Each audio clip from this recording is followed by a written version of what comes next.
Gentlemen. Today we're gonna continue our talk about grammar and pronouns. We talked before about nouns. Today we're gonna discuss pronouns. What's a pronoun? A pronoun is a word that's used in place of a noun. So instead of uttering or saying the noun, we can just use a pronoun to refer to the noun. We have different types of pronouns. First, we have subject pronouns, we have object pronouns, we have possessive pronouns, and we have something similar to pronouns that's called possessive adjectives.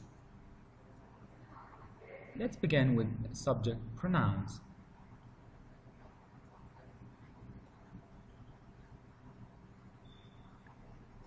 Subject pronouns can be categorized into two different categories, singular and plural. We have the pronoun I, you, she, he, and it. And the plural subject pronouns are we, you, they. Remember that these pronouns, these subject pronouns, can only be used instead of subjects or instead of nouns working as subjects in the sentence. Object pronouns, however, can be used as objects. Examples are as singular, me, you, her, him, and it. Plural object pronouns are us, you, them. Let's just talk about these two, and let's have some examples, and we will continue the rest later. Example A. I read a book. It was good. Here the word it is a pronoun, is a subject pronoun. It refers back to the word book. We can follow the arrow coming from it going toward book. So it is used here instead of the word book. So it is a personal subject pronoun, and the book is called the antecedent. The antecedent is the word the pronoun refers to. If the pronoun refers to a book, then the antecedent is the book. If the pronoun refers to a person, so the name of that person is the antecedent.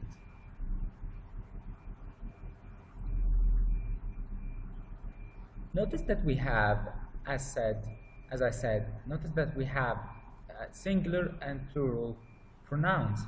So example A, we have it was good. It is a singular pronoun. Example B, I read some books. They were good. Here the pronoun is they. They is a pronoun.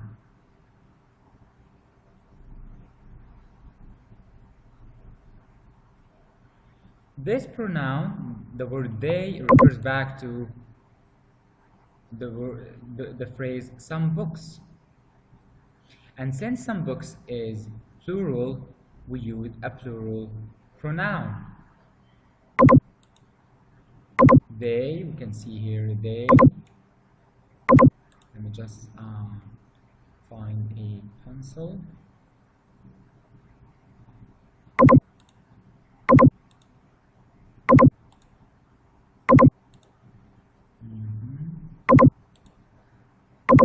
They, that's really big.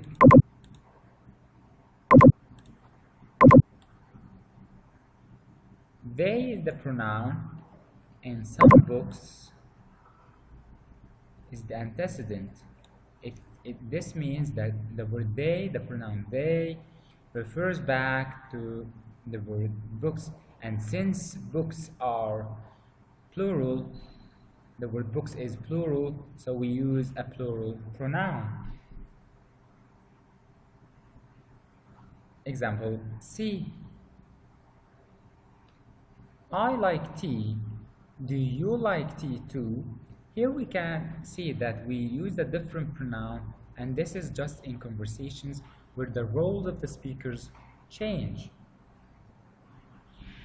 Right? So this is subject pronouns. We talked about subject pronouns. Let's now move to object pronouns. Remember, object pronouns are pronouns that can be used as objects. We use them instead of nouns as objects. Let's look at examples. Example E. John works in my office. I know him well. This is an object pronoun because I is a subject pronoun. I am the person, I'm the subject of the sentence. Okay, so this is the subject, this is the verb, know. Him is an object.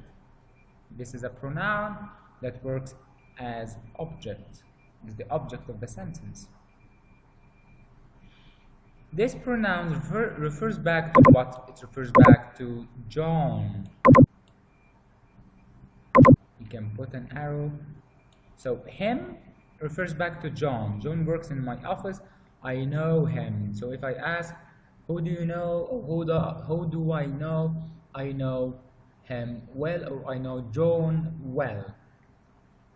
So this is an object pronoun. It refers back to John. John is the antecedent of the pronoun, and since John is singular, we use a singular pronoun. Example F. I talk to him every day.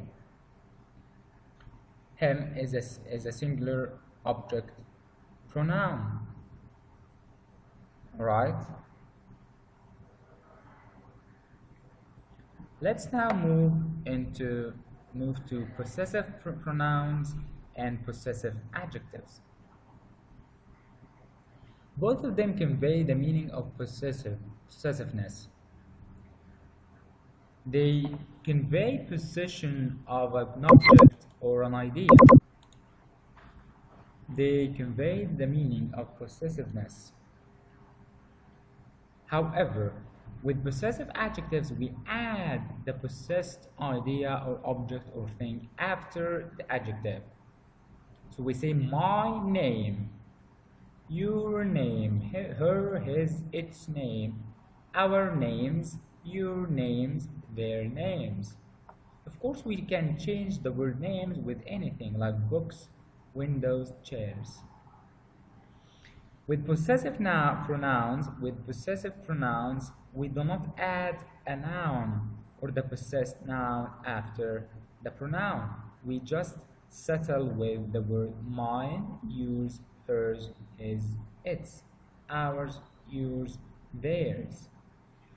So if someone asks you, whose pen is this? You can say, it's mine. You can either say, it's mine, as a possessive pronoun, or you can say it's my pen as a possessive adjective. You cannot say it's mine pen. This is grammatically incorrect. Let's take a look at examples.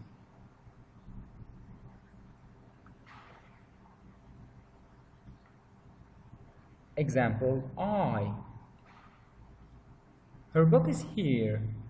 We can see that this possessive adjective is followed by the noun.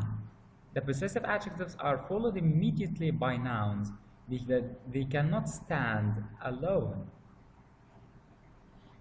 Your book is over there. Your book means this book belongs to you. This is a possessive adjective. Remember that the object pronoun the possessive pronoun its does not have an apostrophe. So, example J, a bird uses its wings to fly. We should not add an apostrophe here. This would be grammatically incorrect. There is a difference between it's with an apostrophe and it's without an apostrophe.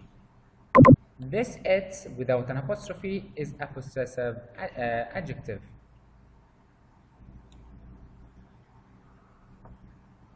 However, if it has an apostrophe, it's a contraction form of it is or it has. So the correct form is J. This is correct. However, K is incorrect.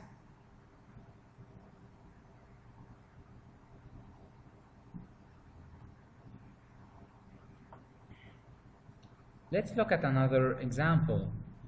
Example L. It's called today. This is not a possessive adjective. This is a contraction form of the subject and verb it is. The speaker is simply saying it is called today. Example M. The Harbor Inn is my favorite old hotel. It's been in business since 1933. The speaker is saying it's been, it means it has been in business since 1933. All right.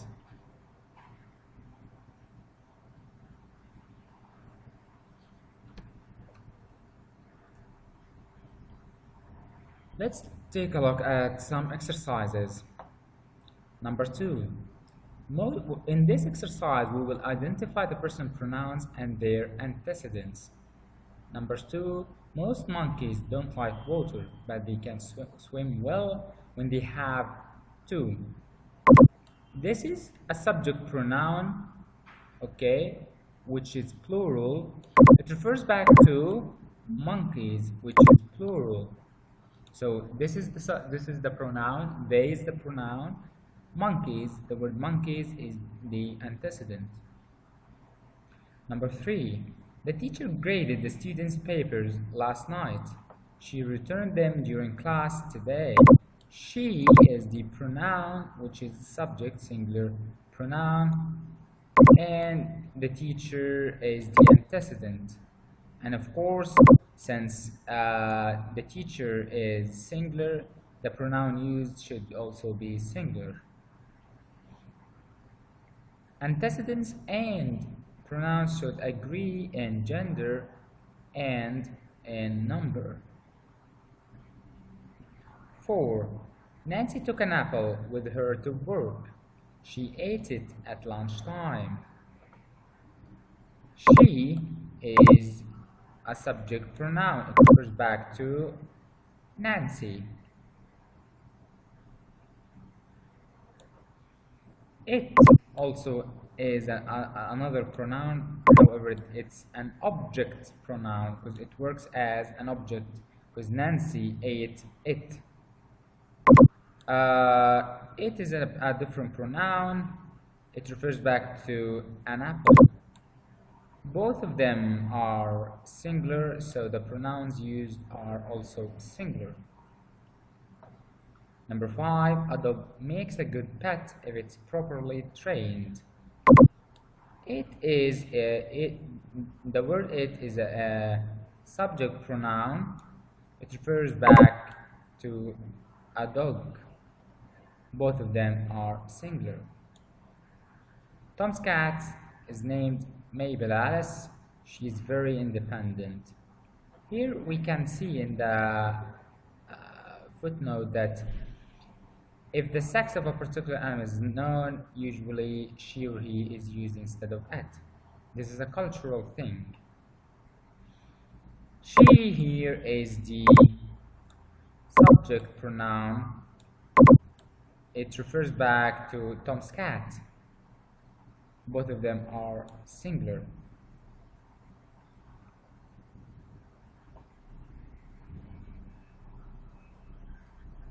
In the end of the session, we talked about a small point that we had in vocab. Last session we stopped before item number 10. So now we're gonna continue starting from item number 10. Grimace. Grimace is a noun and also is a verb, so it works both. It can be a noun and sometimes it comes as a verb. Grimace, it means a wry face. It means like a face you make when you're pouting or you're annoyed. So it means a wry face, facial distortion. As a verb, it means to make a wry face. Let's look at examples. The grimace of the refugee in the photograph reveals the pain of homelessness. Refugees are people who has left their homes or countries fleeing war or escaping from wars. And homelessness means homeless people are those who do not have homes. So the grimace or the wry faces of the refugee in the photograph reveals how much pain they have endured. Most people grimace at the mere sound of the dentist's drill. So there are so many people who hate dentists and they hate going to the dentist clinic. Most people would grimace at the mere sound of this drill that the dentists use. Synonyms include, as a noun, pained expression, facial contortion. Antonyms include, as a noun, grin, as a verb, beam. Thank you, class.